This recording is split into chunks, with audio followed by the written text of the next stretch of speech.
नमस्कार दोस्तों, स्वागत है आप सभी लोगों का हमारे YouTube चैनल सत्यम की पाठशाला में। दोस्तों, आज की इस वीडियो में हम कुछ मोस्ट इंपॉर्टेंट टॉपिक लेके आए हैं आपके एग्जाम के लिए, जो कि इसकी या तो स्थापना पूछा जाता है या फिर मुख्यालय पूछा जाता है और हर एक एग्जाम में देखने को मिल जाता है, जो कि काफ़ी ज़्यादा आने वाला क्वेश्चन है ये। और पिछले जितने भी एग्जाम हुए उसमें सारे में कुछ इसमें से कुछ ना कुछ हमेशा पूछा गया है और आने वाले एग्जाम में भी हमेशा पूछा जाएगा। तो संयुक्त राष्ट्र संघ से संबंधित प्रमुख जितनी संस्थाएं हैं इनके बारे में आज हम इस वीडियो में बात करेंगे।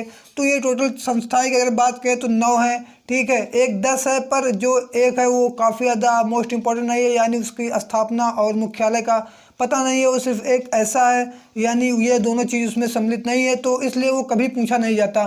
तो टोटल मोस्ट इंपॉर्टेंट की बात करें तो वो 9 है और इन 9 के बारे में आज हम इस वीडियो में बात करेंगे। 2 आपके सामने हमें लिख रखे हैं, इसके बाद अदरवाइज आपको एक एक करके हम समझाने का पूरा प्रयास करेंगे। तो सबसे पहले देखते हैं इसमें संयुक्त राष्ट्र बाल आपातकालीन, ठीक है, जो कि काफ़ी मोस्ट इम्पॉर्टेंट है, ठीक है। संयुक्त राष्ट्र बाल आपातकालीन कोष है, ठीक है। ये क्या है? ये कोष है, हमने पूरा नहीं लिखा, सॉरी। ये क्या है?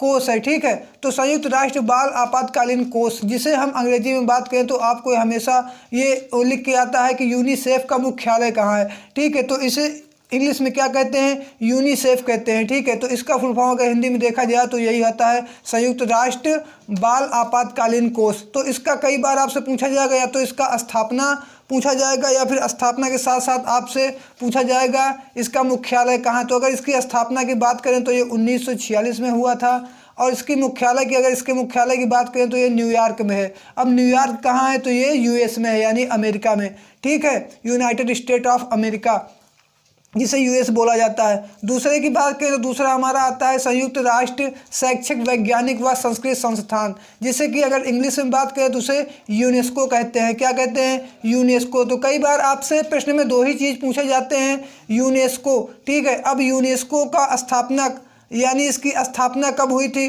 तो उसमें आपको कई सारे ऑप्शन दे दिए जाते हैं, जैसे कि हमेशा आपको पता ही होगा 4 ऑप्शन हमारे सामने रखे जाते हैं। अब 4 में से एक ही सच होता है, उसे हमें छांटना होता है जो सच होता है। तो इसकी भी अगर हम स्थापना की बात करें तो ये भी हुआ था कब? 1946 में। और इसका मुख्यालय कहाँ है? पेरिस। पेरिस यानी फ्रांस में है, ठीक है।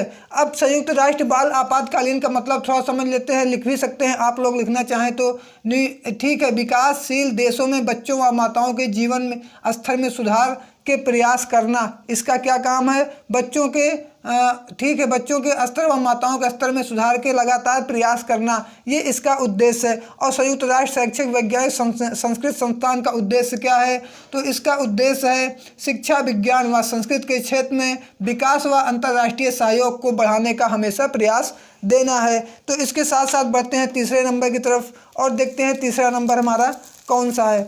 तो हमने 2 देखा, तो आपसे इसमें 2 ही चीज़ अधिकतर पूछा जाता है, ठीक है। जो नंबर 1 होता है वो स्थापना पूछा जाता है, यानी कि इस मुख्यालय इस चीज़ों का स्थापना कब हुआ, इसकी स्थापना कब हुई। इसके साथ साथ आपसे ये पूछा जाता है कि ये कहाँ पे है, तो या तो आपको उसकी राजधानी का यानी वो शहर का नाम दे दिया जाएगा जहाँ पे स्थिर है, या फिर उस देश का नाम पूछा जाता है। तो नंबर 3 पे मेरा आता है संयुक्त राष्ट्र विकास, ठीक है। क्या आता है?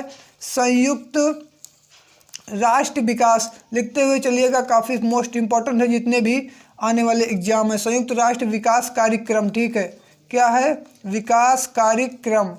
तो ये बहुत ही ज़्यादा मोस्ट इम्पॉर्टेंट है। अगर इंग्लिश में इसकी बात करें तो आपको उसमें देखने को मिल जाएगा UNDP, ठीक है। क्या? UNDP के नाम से आपको वहाँ मिल जाएगा। और ये क्या पूछा जाता है? इसमें कोई स्थापना वगैरह मैंने बताया था, तो ये वो यही है। इसमें स्थापना और इसके विकासशील यानी स्थापना और इसके मुख्यालय का कोई वो नहीं पूछा जाएगा आपसे। ये सिर्फ पूछा जाता है कि ये किस काम में आता है। तो यह अंतर्राष्ट्रीय तकनीकी और पूंजी निवेश सहयोग के क्षेत्र में कार्य करने वाला एक अभिकरण है। एक अभिकरण ये चलाया जाता है। तो UNDP का यही काम है, ठीक है। क्या काम है? एक बार फिर से सुन लीजिएगा, उसे नोट कर सकते हैं, ठीक है। क्या काम है इसका? इसका काम यह है कि अंतर्राष्ट्रीय तकनीक और पूंजी निवेश के सहयोग के क्षेत्र में कार्य करने वाला एक अभिकरण है। इसके बाद चलते हैं चौथे नंबर पर, विश्व, ठीक है। काफ़ी मोस्ट इम्पॉर्टेंट है, विश्व स्वास्थ्य संगठन, ठीक है।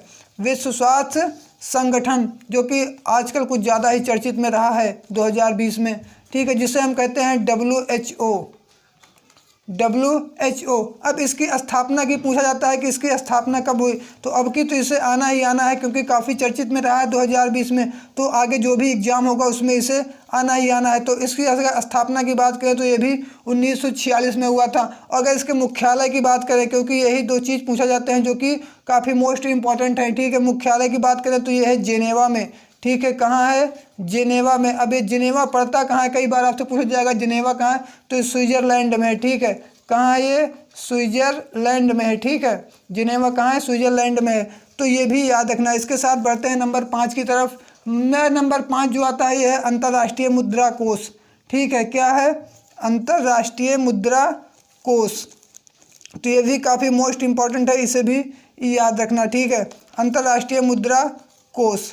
अब इसका मुख्यालय कहाँ है इसे भी बताते हैं, और इसका इंग्लिश में आपको कौन सा शॉर्टकट आता है, यानी जो पूछा जाता है उसे क्या कहते हैं, तो अंतर्राष्ट्रीय मुद्रा कोष का आपका आ जाएगा IMF, ठीक है। IMF लिख के आएगा। अगर इसकी स्थापना दिवस की बात करें तो इसकी भी स्थापना हुई थी, ठीक है, 1945 में। कब हुई थी? 1945 में हुई थी। अगर इसके मुख्यालय की बात करें तो वाशिंगटन DC में है। कहाँ है? वाशिंगटन DC में है। इसके मुख्यालय की बात वाशिंगटन DC में है, ठीक है। वाशिंगटन DC में है। अब ये वाशिंगटन DC कहाँ आता है, तो ये भी आता है आपका US में, ठीक है। USA में, इसे लिख लेना अगर आपको समझ में ना आए, ठीक है। ये भी US में आता है। अब US वही यूनाइटेड स्टेट ऑफ अमेरिका। तो 5 हो गए, इसके साथ आपको 5 और कराते हैं, ठीक है। तो इसे नोट करते हुए चल सकते हैं या फिर स्क्रीनशॉट लेके बाद में भी नोट कर सकते हैं, जो कि आप लोगों के लिए काफ़ी मोस्ट इंपॉर्टेंट है, ठीक है। तो 6 नंबर का मेरा क्या आता है? 6 नंबर का काफ़ी ज़्यादा मोस्ट इंपॉर्टेंट है। वैसे इसमें जो 10 के 10 संस्थाएँ हैं ये सारी कुछ इम्पॉर्टेंट रखती है, क्योंकि इनमें से कोई एक तो आना ही आना है। इसके स्थापना दिवस पूछा जाएगा या फिर इसका मुख्यालय पूछा जाएगा, ठीक है।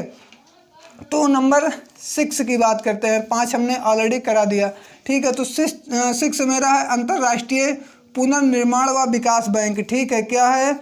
अंतर्राष्ट्रीय पुनर्निर्माण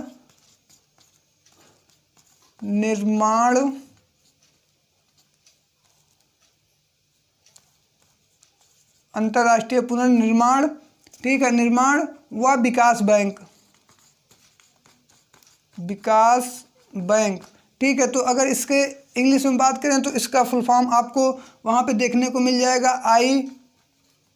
आई के साथ आपको BRD, ठीक है। IBRD। कई बार आपसे ऐसे पूछा जाता है कि IBRD का फुल फॉर्म के साथ साथ आपसे फुल फॉर्म तो नहीं पूछा जाता है, लेकिन आपसे पूछा जाएगा RBID, ठीक है।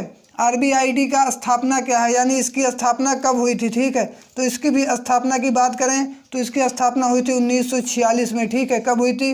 1946 में। इसके मुख्यालय की बात करें तो इसका भी मुख्यालय आपको वही मिल जाएगा, ठीक है, वाशिंगटन DC में, ठीक है। कहाँ? वाशिंगटन DC में, ठीक है। इसका भी मुख्यालय वही है, ठीक है। और वो कहाँ है? वो भी अमेरिका में है, ठीक है। तो याद रखना ये भी मोस्ट इम्पॉर्टेंट है, ठीक है। वाशिंगटन DC, ठीक है। वाशिंगटन DC कहाँ है? अमेरिका में है। इसके साथ 7 नंबर की बात करते हैं अंतर्राष्ट्रीय श्रम संगठन, ठीक है। क्या है? अंतर्राष्ट्रीय श्रम संगठन, ठीक है। ये भी काफ़ी मोस्ट इम्पॉर्टेंट है, श्रम संगठन। तो इसे भी आप लोग नोट करते हुए चलिएगा या फिर स्क्रीनशॉट लेकर आप लोग रख सकते हैं, ठीक है। ILO, ठीक है। ILO, इसकी स्थापना कब हुई थी? तो इसकी स्थापना हुई थी 1919 में, ठीक है। कब हुई थी? 1919 में हुई थी इसकी स्थापना। और इसका मुख्यालय कहाँ है? तो इसका मुख्यालय है रोम में, ठीक है। कहाँ है इसका मुख्यालय? है इसका मुख्यालय जिनेवा स्विट्जरलैंड में स्थित है, ठीक है। तो अंतर्राष्ट्रीय श्रम संगठन का मुख्यालय कहाँ है? जिनेवा स्विट्जरलैंड, ठीक है। इसके साथ बढ़ते हैं अगले। उसके बाद 8 नंबर का आता है। 8 नंबर का आता है खाद्य व कृषि संगठन, ठीक है। खाद्य व कृषि संगठन नोट करते हुए सब चल सकते हैं आप, ठीक है। कृषि संगठन, ठीक है। जिसे कि अगर आपसे अंग्रेजी में पूछा जाए तो इसका क्या होता है, आपके सामने ऑप्शन रखने से पहले पूछा जाता है F, ठीक है। F नहीं, IFC का मुख्यालय कहाँ है या फिर इसकी स्थापना कब हुई थी, ठीक है। तो इसकी स्थापना की बात करें, ठीक है, तो इसकी स्थापना हुई 1945 में इसकी स्थापना हुई थी, ठीक है। और अगर इसके मुख्यालय की बात करें, यानी इसका मुख्यालय कहाँ, क्योंकि यही दो चीज़ पूछी जाती है, तो इसका मुख्यालय रोम है। अब रोम कहाँ पड़ता है, तो रोम ये इटली में है, ठीक है। तो काफ़ी मोस्ट इंपॉर्टेंट है, इनको ध्यान में रखना। दोस्तों यहाँ थोड़ा गड़बड़ी हो गई थी, यानी मैंने गलती से कुछ और लिख दिया था, जिसकी वजह से हमें बीच में एडिट करना पड़ रहा है। तो इसकी वजह से आप बिल्कुल घबराना मत, मैं कोई भी गलत इन्फॉर्मेशन जान के नहीं देना चाहता। वो गलती से लिख गया था, जिसकी वजह से कि मैंने सुधार कर लिया है। जो मैंने सुधार किया है, जो लिखा है वो वही है, ठीक है। जो गलती मैंने की थी उसको मैंने सुधारा है, और जो आपके सामने ये रेड कलर का लिखा हुआ दिख रहा है यही सही है। तो इसमें आपको कोई भी दिक्कत होने वाली नहीं है, जो दिक्कत थी उसे हमने सुधार लिया है। तो ये आपके लिए काफ़ी ज़्यादा मोस्ट इम्पॉर्टेंट है, इन्हें आप या नोट कर सकते हैं या फिर इनका सारा स्क्रीनशॉट लेके बाद में इनको नोट कर सकते हैं, क्योंकि आपके आने वाले एग्जाम के लिए काफ़ी ज़्यादा मोस्ट इम्पॉर्टेंट ये साबित होंगे, ठीक है। तो इसके साथ बढ़ते हैं नंबर 9 की तरफ, ठीक है। तो इसमें जो नंबर 9 का मेरा आता है वो अंतर्राष्ट्रीय वित्त नियम, ठीक है। क्या है, अंतर्राष्ट्रीय वित्त नियम। तो इसे भी नोट करते हुए चलिएगा, अंतर्राष्ट्रीय वित्त नियम, अंतर्राष्ट्रीय वित्त नियम, वित्त नियम।